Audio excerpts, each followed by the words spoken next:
English NIS lesson number 17, senior secondary. India, her past and future. இந்த கதையில் ஜவஹர்லால் நேரு நம்ம first prime minister அவர் ஒரு போராட்டத்தில் ஜெயிலில் இருக்கார், சிறையில் இருக்கார். அப்போ அவர் தன்னோட பொண்ணு, அதாவது இந்திரா காந்தி ஜவஹர்லால் நேருவோட பொண்ணு, அவங்களுக்கு ஒரு லெட்டர் எழுதுறாங்க. அந்த லெட்டரோட டீட்டெயில்ஸ் தான் இந்த லெசன்லேயே இருக்கும். வாங்க அது என்னன்னு பார்ப்போம். 17.1 section 1. To endeavor to understand and describe the India of today, you would be the task of a brave man. To describe tomorrow's India, you would verge on rashness. What is India? That is the question which has come back again and again to my mind. The early beginnings of our history filled me with wonder. It was the past of a virile and vigorous race with the questioning spirit and an urge for free inquiry, and even in its earliest known period giving evidence of a mature and tolerant civilization.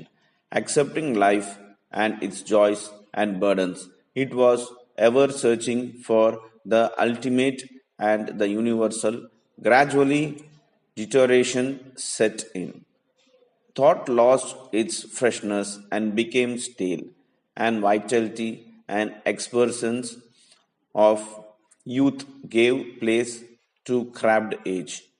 Instead of spirit of adventure, there came lifeless routine, and broad and exciting vision of world was cabined and confined and lost in caste division, narrow social customs and ceremonials.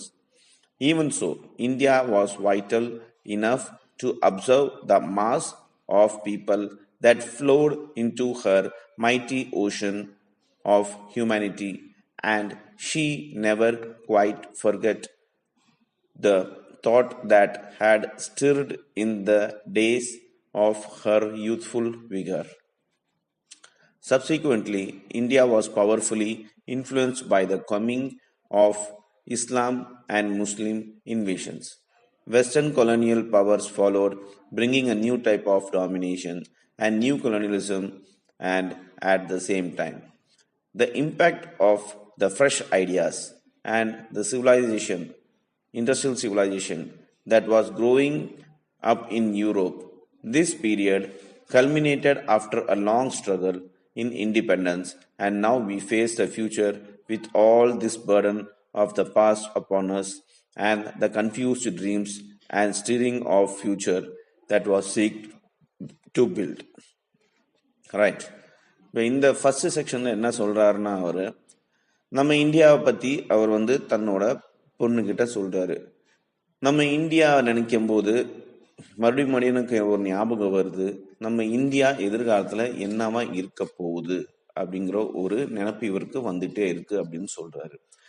இவர் மனசில் இந்தியானாக்கா இந்தியாவோட past அதாவது அவர் காலகட்டத்தில் இந்த letter எழுதும் போது அவர் சொல்கிறாரு, அவரோட பாஸ்ட் இந்தியா எப்படி இருந்துச்சுனாக்கா அந்த டைமில் ரொம்ப அழகாக இருந்துச்சாமா, ரொம்ப ஹிஸ்ட்ரி எல்லாமே ரொம்ப ஒண்டர்ஃபுல்லாக மெமரிஸோட ஃபில் ஆகி இருந்துச்சாமா. அதே மாதிரி அதில் ஒரு மெச்சூரிட்டி இருந்துச்சு, ஒரு டாலரன்ஸ் இருந்துச்சு சிவிலைசேஷனில், அதாவது எல்லாரும் ஒருத்தங்களுக்கு ஒருத்தர் அனுசரித்து நடந்துக்கிற மாதிரி. அதே மாதிரி பார்த்தீங்கன்னாக்கா ஒரு ஜாயும் இருந்துச்சு, சந்தோஷமும் இருந்துச்சு, வருத்தமும் இருந்துச்சு. இதெல்லாமே தான் தாங்கிட்டு அந்த காலகட்டத்தில் எல்லாரும் வாழ்ந்துட்டு இருந்தாங்க. அது ஒரு நல்ல மெமரிஸாக இருக்குது, ரொம்ப ஒண்டராக இருக்குது எனக்கு நினச்சி பார்க்கும்போது. இந்த மாதிரிலாம் நம்ம இருந்திருக்கோம், எல்லாத்தையும் ஏற்றுக்கிட்டு வாழ்ந்திருக்கோம் அப்படின்ட்டு அவர் ஃபர்ஸ்ட் பேராகிராஃபில் சொல்கிறார். செகண்ட் பேராகிராஃபில் என்ன சொல்கிறாருனாக்கா, கொஞ்சம் கொஞ்சமாக அதுக்கப்புறம் என்ன ஆக ஆரம்பிச்சுனாக்கா அந்த டாலரன்ஸ், அதாவது அந்த சகிப்புத்தன்மை, அந்த சோகமாகட்டும் சந்தோஷமாகட்டும் சேர்ந்து வாழ்கிறது, இது எல்லாமே அப்படியே அந்த ஃப்ரெஷ்னஸ் எல்லாமே குறைய ஆரம்பிச்சிச்சு, அப்படியே ஃபேடாக ஆரம்பிச்சிச்சு எல்லாத்தோட லைஃப்ல இருந்து. அப்புறமா ஒரு யூத்துங்கிற ஒரு விஷயம் வந்துச்சு, அவங்க எல்லாத்தையும் ஆக்கிரமிப்பு பண்ண ஆரம்பிச்சாங்க. அப்புறம் அட்வென்ச்சர் ஆரம்பிச்சிச்சு, லைஃப்ல எல்லாத்துக்கும் ஒரு த்ரில்லிங்கே இல்லாமல் போச்சு. எல்லாரும் தினமும் அதே வேலையை செய்ய ஆரம்பிச்சாங்க. அவங்களோட நோக்கத்தையே விட்டுட்டாங்க. சில பேர் ஜாதி பிரிவுல ஃபோக்கஸ் பண்ண ஆரம்பிச்சிட்டாங்க. சில பேர் இந்த சொசைட்டில நேரோவா, அதாவது குறுகிய வட்டத்துல குறுகிய சிந்தனையில வாழ ஆரம்பிச்சிட்டாங்க. சில பேர் பார்த்தீங்கன்னாக்கா கொண்டாட்டத்துல இருக்க ஆரம்பிச்சிட்டாங்க.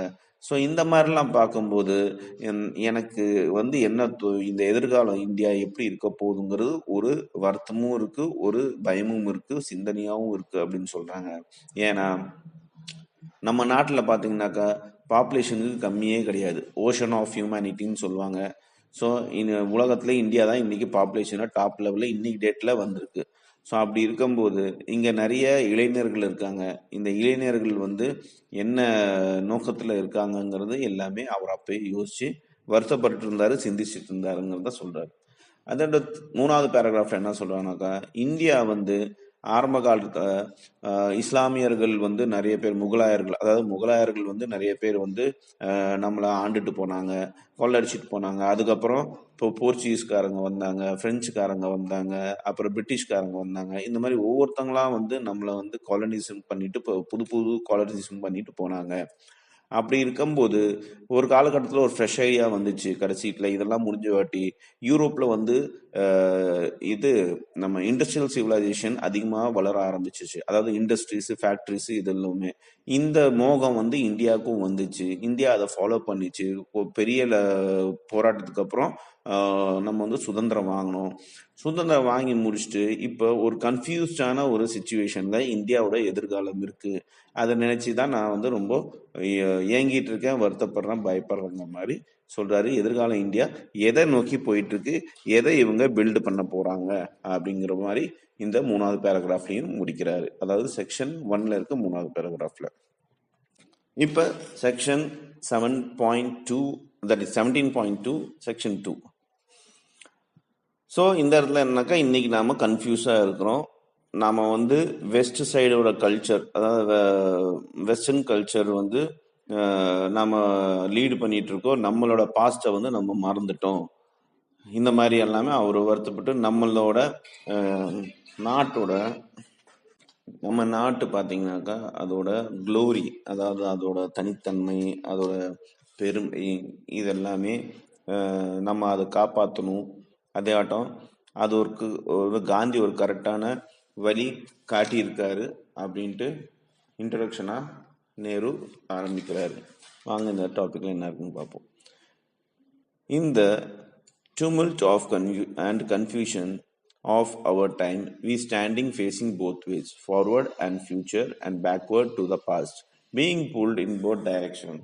How we can resolve these conflicts of evolve a structure for living which fulfills our materials needs and at the same time sustain our mind and spirit.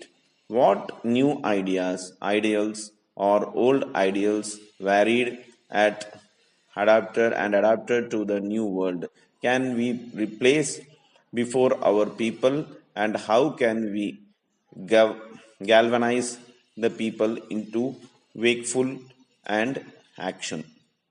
இந்த ஃபர்ஸ்ட் பேராகிராஃப்ல என்ன சொல்றாருன்னா, நாங்கள் வந்து இந்த சுதந்திரம் வாங்குற டைம்ல பாஸ்ட்ங்கிற அதாவது பின்னோக்கியும் நாங்கள் யோசிக்க வேண்டியதாக இருந்துச்சு, நிலை இருந்துச்சு. அதோட ஃபியூச்சர் என்ன பண்ணோங்கிற முன்னோக்கியும் நாங்கள் யோசிக்க வேண்டியதாக இருந்துச்சு. இந்த மாதிரி ஒரு கன்ஃபியூஷனான சுச்சுவேஷன் தான் நாங்கள் வந்து சுதந்திரத்தை வாங்கிட்டு எப்படி கொண்டு நடத்த போகிறோம் இந்த நாட்டை அப்படிங்கிற ஒரு விஷயம் யோசிச்சுட்டு இருந்தோம். எப்படி நம்ம ஸ்ட்ரக்சர் பண்ண போகிறோம் இந்த நாட்டை, மக்களோட வாழ்வாதாரத்தை, இது எல்லாமே நாங்கள் ஒரே நேரத்தில் எல்லாம் யோசிக்க வேண்டிய நிலைமையில இருந்தோம்.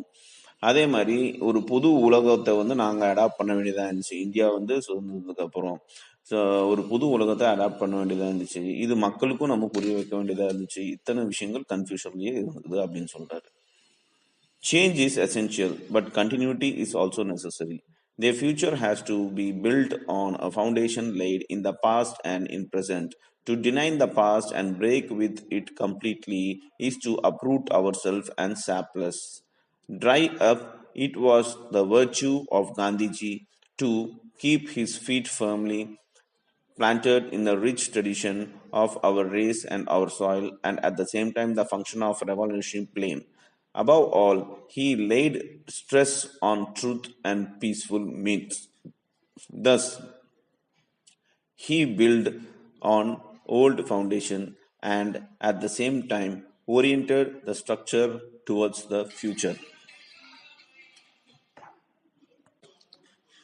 ஸோ இந்த செகண்ட் பேராகிராஃபில் என்ன சொல்கிறாங்கனாக்கா, இந்த சேஞ்சுங்கிறது ஒரு கண்டினியூஸ் ப்ராசஸ், அது வந்து தேவையும் இருக்குது. அதே மாதிரி இந்த பாசிட்டிவ் ப்ரெசன்ட்டையும் வச்சு நாம் ஒரு ஃபவுண்டேஷன் வந்து போடணுங்க. எப்பயுமே நம்ம பாசிட்டிவும் வந்து மறக்க முடியாது, அதை வந்து ஒதுக்கவும் முடியாது. அது கம்ப்ளீட்டாக நம்ம வந்து இல்லை அவ்வளோதான் முடிஞ்சு போச்சுன்ட்டு சொல்ல முடியாது. அதோட காந்திஜி வந்து ஒரு எப்பயுமே ஒரு ரொம்ப ஆழமான ஒரு விஷயத்த ஒரு சிந்தனையை வந்து அவர் ஃபாலோ பண்ணிட்டு இருந்தார். என்னன்னாக்கா கலாச்சாரம், நம்மளோட கலாச்சாரம், நம்மளோட இனம், அதாவது இந்தியாங்கிற ஒரு இனம், நம்மளோட மண், இதுக்கு எல்லாத்துக்கும் ஒரு தனித்தன்மை இருக்கு. அதுவும் அதே மாதிரி ஒரு புரட்சிகரமான ஒரு விஷயத்தையும் அவர் ஃபாலோ பண்ணி நம்ம சொல்லி கொடுத்துட்டு போயிருக்காரு. அதை கண்டிப்பாக நம்ம அதை வச்சு எதிர்காலத்துக்காக நம்ம அதை ஃபாலோ பண்ணி எதிர்காலத்தையும் பீஸ்ஃபுல்லாக நம்ம கொண்டு போகணும் அப்படின்னு சொல்றாரு. அதேயாட்டம் இந்த பழைய ஃபவுண்டேஷன், அதாவது பழைய விஷயங்களும் சரி, அதேயாட்டம் ஃபியூச்சரும் சரி, இது ரெண்டுமே இணைந்து தான் போகணும். ஃபியூச்சர் வந்து இந்தியாவோட ஃபியூச்சர் நிர்ணயிக்கணுங்கிற மாதிரி செகண்ட் பேராகிராஃபில் அவர் சொல்லியிருக்காரு. Third paragraph. Living in a continual adjustment to changing conditions, the rapidity of technology change in the last half century has made the necessity of social change greater than ever, and there is continual maladjustment. The advance and of science and technology makes it definitely possible to solve most of the economic problems of the world, and in particular to provide the primary necessities of life of everyone all over the world. The method adopted will have to depend upon the background and culture development of the country or a community. So இந்த changes வந்து நம்ம adapt பண்ணி ஆகணும். இந்த continuous changes பார்த்தீங்கன்னாக்கா ஒரு continuous condition, changing கண்டிஷனாகவே இருக்க போகுது, மாற்றங்கள் வந்துட்டே இருக்க போகுதுங்கிற மாதிரி தான் அவர் சொல்றாரு. அதே போன 50 வருஷம், அதாவது இவர் எழுதின இந்த டைம்ல, இந்த லெட்டர் எழுதின டைம்ல அவர் என்ன சொன்னாங்க, போன 50 வருஷத்துல நிறைய டெக்னாலஜி வந்து டெவலப் ஆயிருக்கு. இது வந்து சொசைட்டில, சமுதாயத்துல பெரிய ஒரு மாற்றத்தை உருவாக்கி இருக்கு. நாம இந்த சயின்ஸ் அண்ட் டெக்னாலஜியும் நாம அடாப்ட் பண்ணணும். அதே மாதிரி இந்த உலகத்துல இருக்க எக்கனாமிக் வர்த்தக விஷயத்தையும் நாம பிரச்சனைகளும் நாம வந்து சரி பண்ண வேண்டிய ஒரு நிலையில இருக்கோம். இது வந்து உலகத்துல இருக்க அத்தனை பேர்த்தோட ஒரு பொறுப்பு, கூட்டு முயற்சினாலதான் இது பண்ணணும் அப்படின்னு சொல்றாங்க. இந்த மெத்தட்லாம் அடாப்ட் பண்றது போது நம்ம கலாச்சாரம், நம்ம பேக்ரவுண்ட் என்ன, நம்ம கலாச்சாரம், நம்ம கலாச்சாரத்தையும் சரி, நம்மளோட கண்ட்ரியோட கம்யூனிட்டியும் சரி, அதாவது நம்மளோட கண்ட்ரியும் சரி, இதெல்லாம் மனசுல வச்சு நம்ம ஏதோ ஒரு முடிவு பண்ணணும், ஃபியூச்சரை கொண்டு போகணும் அப்படின்னு அவரு சொல்றாரு. இப்போ 17.3 section 3. Nehru is both pleased and disappointed with modern India. What pleases him and what are his fears? Let us find. அதாவது நேரு பார்த்தீங்கன்னாக்கா அவர் ரொம்ப ஒரு நல்ல ஒரு விஷயமாவும் பார்த்துருக்காரு, அதேயாட்டம் வருத்தமும் பட்டிருக்காரு. இந்த மாடர்ன் இந்தியா நினைச்சு, அதாவது அந்த காலகட்டத்திலேயே மாடர்ன் இந்தியான்னு சொன்னாங்க, அதை நினைச்சு அவர் எதனால இந்த மாதிரி பயந்துட்டு இருந்தாரு அப்படின்னு நம்ம பார்க்க போறோம் இந்த பேராகிராஃப்ல.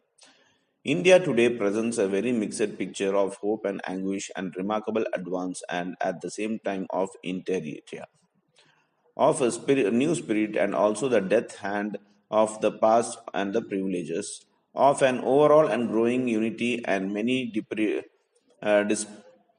disruptive tendencies. Withal, there is a great vitality and ferment in people's mind and activities.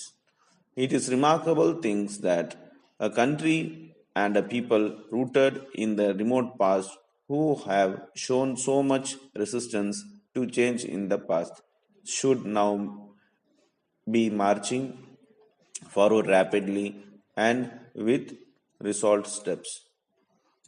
What will emerge from the labor and the turmoils of the present generation? I cannot say that what tomorrow's India will be like. I can only express my hope of wish. I want India to advance and on material plane, to fulfill her 5-year plans, to raise the standard of living of her vast population.